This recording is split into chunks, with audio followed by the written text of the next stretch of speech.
혹시 이런 상상 해보셨어요? 우리가 매일 버리는 그 쓰레기 봉투 안에 사실은 미래의 에너지가 담겨 있다고요? 오늘은 바로 그 버려지는 것들의 놀라운 반전, 바이오가스의 모든 것을 한번 파헤쳐 보겠습니다. 자, 바로 본론으로 들어가죠. 지금 이 질문 그냥 던지는 말이 아닙니다. 진짜 딱 2년 뒤에요. 대한민국에서는 대규모 사업장이 버리는 음식물 쓰레기 같은 유기성 폐기물을 법적으로 의무적으로 바이오가스로 만들어야만 합니다. 이게 그냥 기업들만의 얘기가 아니에요. 우리 사회 전체의 에너지 지도를 완전히 바꿔놓을 정말 거대한 변화의 시작점인 거죠.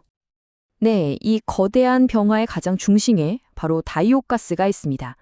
지금부터는 쓰레기라는 편견은 잠시 내려놓고 탄소 중립 시대의 가장 현실적인 대안으로 떠오른 이 산업의 잠재력이 도대체 어느 정도인지 하나씩 제대로 살펴보겠습니다. 아니, 그래서 이 모든 변화의 핵심이라는 바이오가스, 도대체 정체가 뭘까요?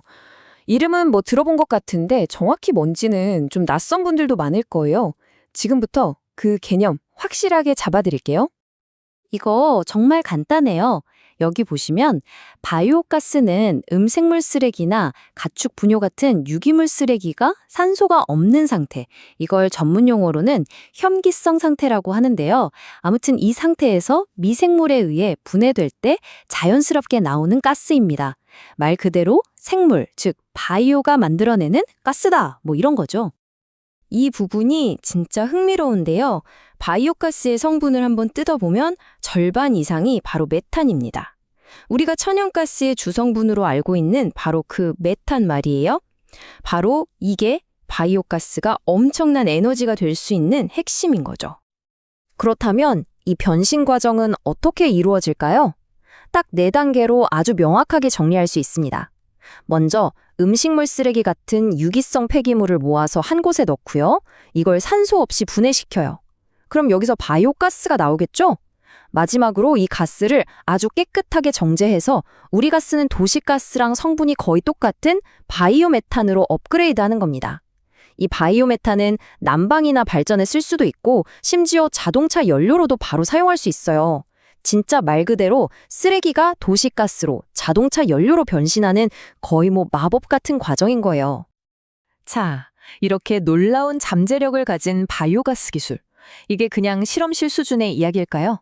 절대 아니죠. 실제 시장에서는 과연 얼마나 큰 파급력을 가지고 있는지 지금부터 전 세계 시장 현황과 전망을 숫자로 직접 확인해 보시죠. 이 숫자 좀 보세요. 와, 무려 75조 원. 이게 2026년에 예상되는 전 세계 바이오가스 시장의 규모랍니다. 어마어마하죠. 이건 더 이상 일부 환경론자들만의 이야기가 아니라 거대한 자본이 움직이는 주요 산업이 됐다는 아주 명백한 증거입니다. 현재 이 시장을 이끌고 있는 곳은 단연 유럽입니다. 전체 시장의 거의 절반을 차지하고 있으니까요. 근데 진짜 우리가 눈여겨봐야 할 곳은 바로 아시아입니다. 정말 가파른 성장세로 유럽을 바짝 뒤쫓고 있거든요. 에너지 전환의 큰 흐름이 이제 아시아로 넘어오고 있다는 강력한 신호죠. 그리고 그 흐름의 중심에 바로 우리나라, 대한민국이 있는 겁니다. 아까 말씀드린 2026년 민간 의무화는 연간 5억 입방미터라는 어마어마한 양의 바이오가스를 생산하겠다는 국가적인 목표의 일부거든요. 그리고 이 목표를 달성했을 때 따라오는 효과가 정말 엄청납니다. 연간 무려 110만 톤의 온실가스를 줄이게 되는데요. 이건 그냥 숫자가 아니라 우리 환경에 실질적인 변화를 가져오는 대단한 수치입니다.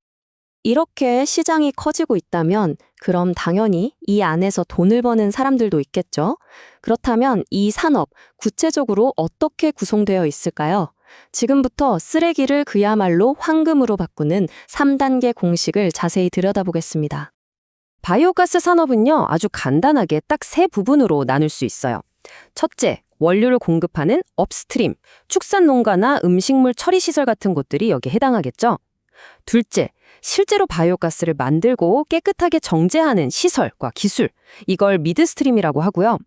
그리고 마지막으로 그렇게 만들어진 에너지를 발전소나 도시가스 회사에서 활용하는 다운스트림이 있습니다. 아주 명확한 구조를 가지고 있죠.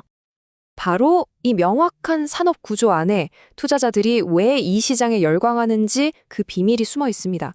왜 이 시장에 돈이 몰리고 있는지 그 핵심적인 투자 포인트를 지금부터 제대로 분석해 드릴게요. 자, 이 슬라이드가 오늘 내용의 거의 핵심이라고 할 수 있는데요. 바이오가스 시설은 보통 세 군데서 돈을 법니다. 첫째, 쓰레기를 대신 처리해주고 받는 처리 수수료. 둘째, 그렇게 만든 전기나 가스를 팔아서 얻는 에너지 판매 수익. 그리고 셋째, 온실가스를 줄인 만큼 탄소 배출권을 팔아서 얻는 수익까지.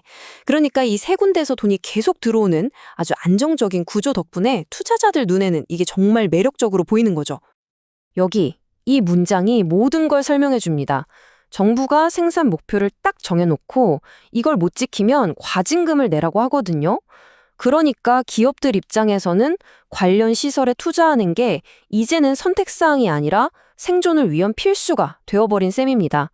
그럼 어떨까요? 수요가 그냥 폭발할 수밖에 없는 구조인 거예요. 자, 지금까지 바이오가스 산업의 엄청 밝은 미래에 대해 이야기했는데요. 하지만 모든 새로운 산업이 그렇듯 앞으로 가야 할 길에 장밋빛 전망만 있는 건 아니겠죠. 기회와 과제가 공존하는 현실적인 측면을 마지막으로 짚어보겠습니다. 기회는 아주 명확하죠. 정부의 강력한 정책 지원이 있고요. 또 바이오가스를 활용해서 청정수소를 만드는 식으로 미래 수소 경제와 연결될 수 있다는 엄청난 잠재력도 있습니다. 물론 장점만 있는 건 아니에요. 초기 건설 비용이 꽤 비싸다거나 원료인 쓰레기를 안정적으로 확보해야 하는 현실적인 과제도 분명히 남아 있습니다. 하지만 2026년 의무화가 본격적으로 시작되면 규모의 경제가 실현되면서 이런 문제들은 차츰 해결될 것으로 보입니다. 오늘 이야기를 쭉 따라오다 보니 문득 이런 근본적인 질문을 하게 되네요.